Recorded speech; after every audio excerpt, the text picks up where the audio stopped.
አንድ ሰሞን ላይ በቃ በቃለት የነዚህ ልጆች ነገር አከተመ፣ ፍቅርና አብርሃም አንድ ላይ ወደ ድሯቸው ተመለሱ እያለ ሚዲያው ሲንጫጫ ሲያንጫጫ፣ የወዲያ ወገን ደጋፊዎች ደግሞ በደስታ ሲወርቁ፣ እንደው ቤተሰብ ታዘቡ፣ ግን የዘመን ነገር ታዘቡ። ሁሉ ነገር ነግ ይቀየራል። አያችሁ አይደለ? እኔ ግርም ይለኛል የምር። ያቺ ሰሞን የነበረች ቀውጢ ጊዜ አልፋ አሁን ላይ እንደዚህ እንደምታዩቸው ሩታና አብርሽ ቡርቅርቅ ሲሉ ደስ አይልም? አሁን ጊዜያቸው ነው ፈታ የሚሉበት። ሰርጋቸው ደግሞ ቀረበ። ስለዚህ ማለት ነው ጊዜያቸውን በሀዘን በንዴት ሲያሳልፉ የነበረው ጊዜ አሁን በደስታ እያሳለፉ ነው። የመቻችሁ። እንደው ይሄ ግን ቆራጣ ልብስ ኢትዮጵያ ውስጥ በጣም ተስፋፋ። ቤተሰብዬ ግን በቆራጣ ነገር ይገባል ብሏል አጅሬው። እናንተ እየተጠንቀቁ ተው ሴቶቻችን።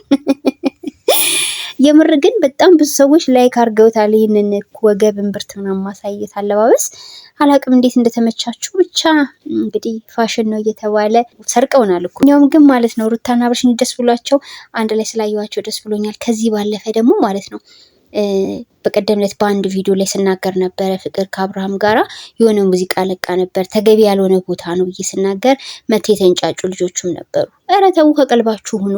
አሁን ለምሳሌ እዚህ ጋር እዩ፣ ሩታና አብርሽ አንድ ላይ ሆኖ የለቀቁትን ቪዲዮ በራሳቸው የቲክቶክ ፔጅ ላይ ነው። ስለዚህ አብርሃም ወይም ሩታ በሴት የሚሆን በወንድ ብቻ ወክላችሁ እዩት።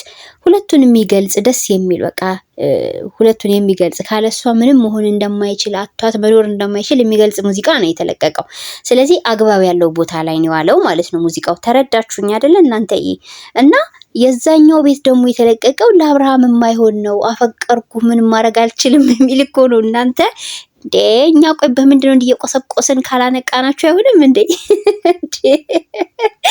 ስለዚህ ብንናገርም አይገርምም። ወዲያኛው ያሉት እኮ ትንሽ እንዲያስቡበት ነው። እኛ እኮ በዚህ አጋጣሚ እኛም እያሻሻልናቸው ነው። ይሄንንም አትርሱ።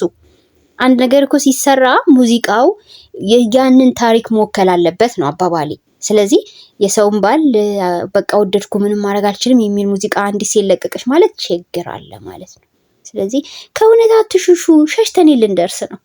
ስለዚህ ተማሩ እስቲ አሁን እንደዚህ ከነሩታዬ ከሚለቁት ነገር ሁሉም ቦታ አለው፣ አግባብ አለው። ዝም ብሎ አይለቀቅም ሙዚቃ። ሰላም ዋሉልኝ ቤተሰብዬ።